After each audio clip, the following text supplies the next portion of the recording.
दोस्तों, तो सुनाता हूँ एक अंतिम किस्त अनकथ कथा। अब मैं प्रैक्टिस के लिए मन बना चुका था, जैसा मैं बता रहा था, और ललितपुर मैंने प्रैक्टिस के लिए जगह चुन ली थी एक तरह से, या मैं परिस्थितिवश पहुँच गया था वहाँ पर।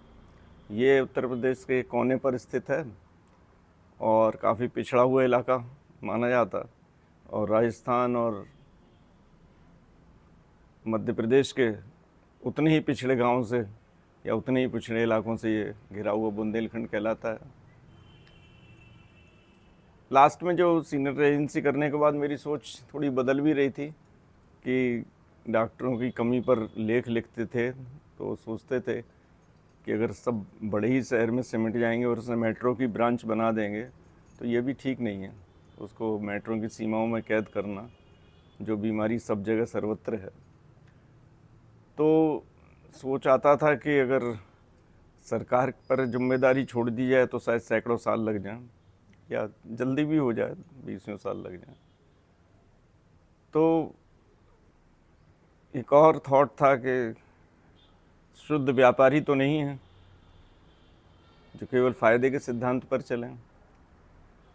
तो मैं ललितपुर पहुंच के बिना समय गंवाए जहां भी हमारा आवास था वहीं पर बैठने लग गया, एक साइन बोर्ड लगाने के बाद।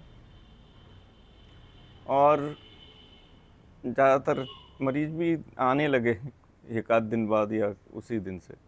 तो जैसे पर्ची दे के भेजते तो बाज़ार में पता चलने लगा, तो इस तरह से रेंज भी अवेलेबल हो गई। अब मेरे पास समय तो था, उतना बिजी नहीं था, तो मेरा काम था कि लिखना हिंदी में, आर्टिकल लिखना, और जब भी टाइम मिल जाए उसको लिखना, और समाचार पत्रों में और कई पत्रिकाओं में वो छपते भी थे।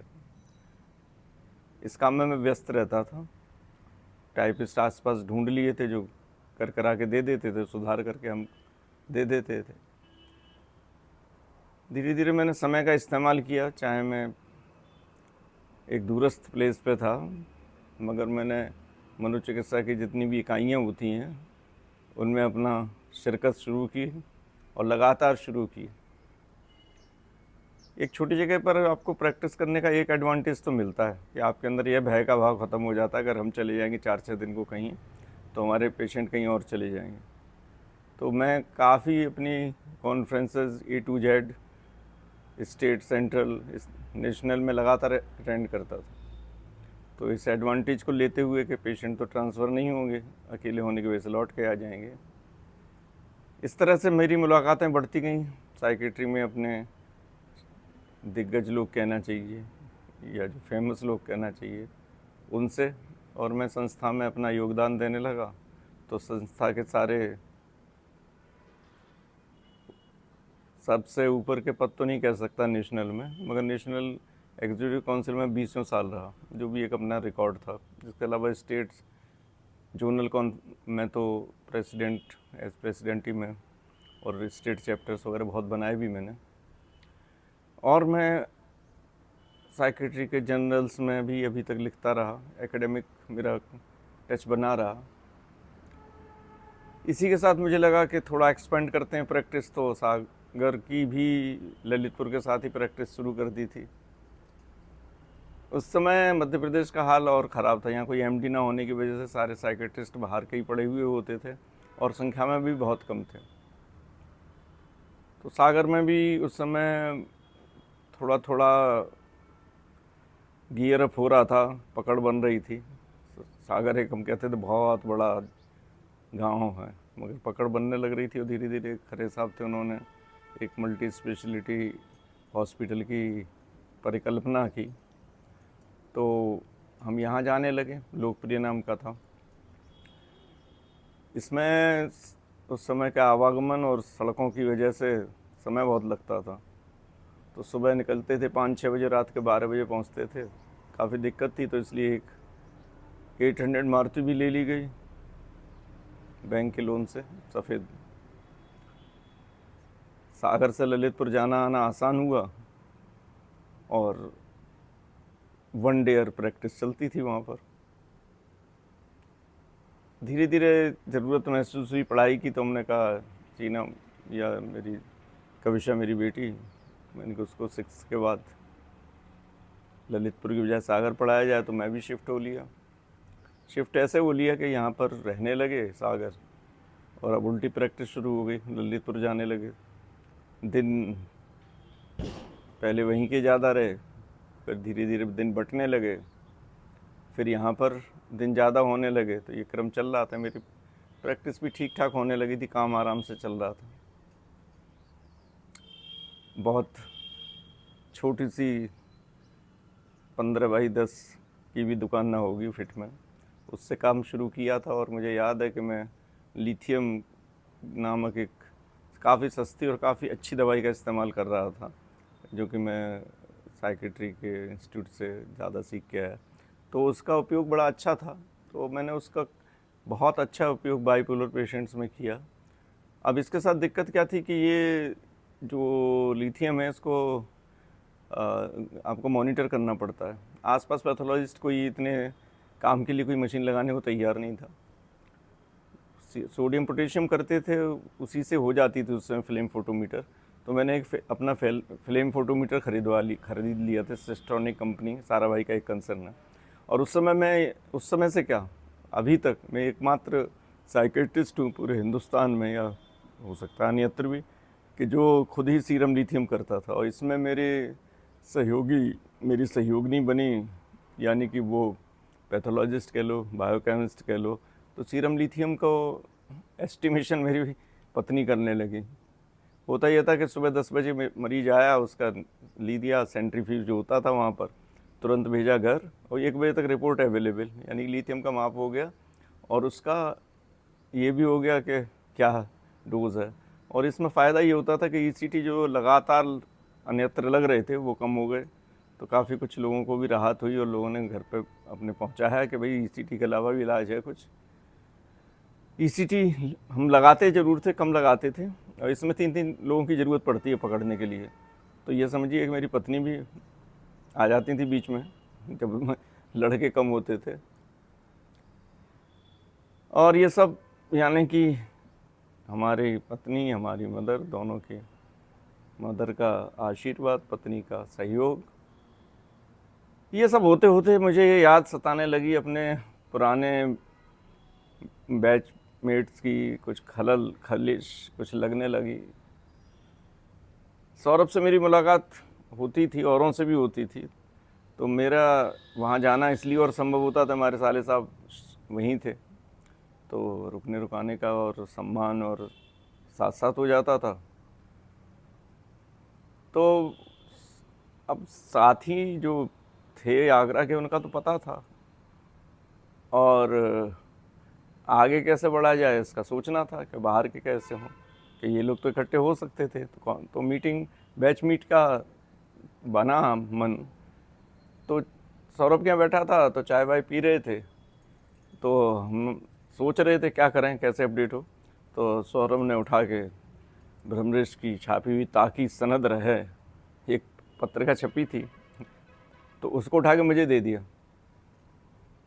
और मेरे क्लिनिक का माहौल ये था कि जो मेरे कंपाउंडर, क्या कहिए, वो लड़के से होते थे, वो मेरी आर्टिकल पोस्ट करते करते पोस्ट ऑफिस से उनका बड़ा अच्छा लगाव और संपर्क हो गया था।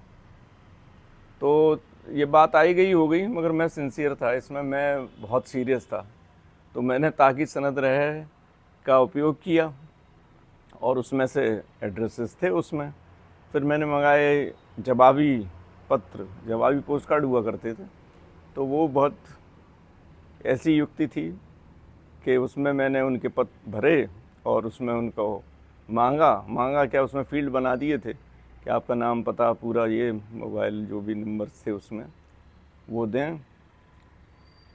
तो कुछ तो एड्रेस सही थे ही, आगरा वालों के ज़्यादातर सही थे, पहुँचे तो उनके सुधार किए गए और जवाबी पत्र आना शुरू हुए।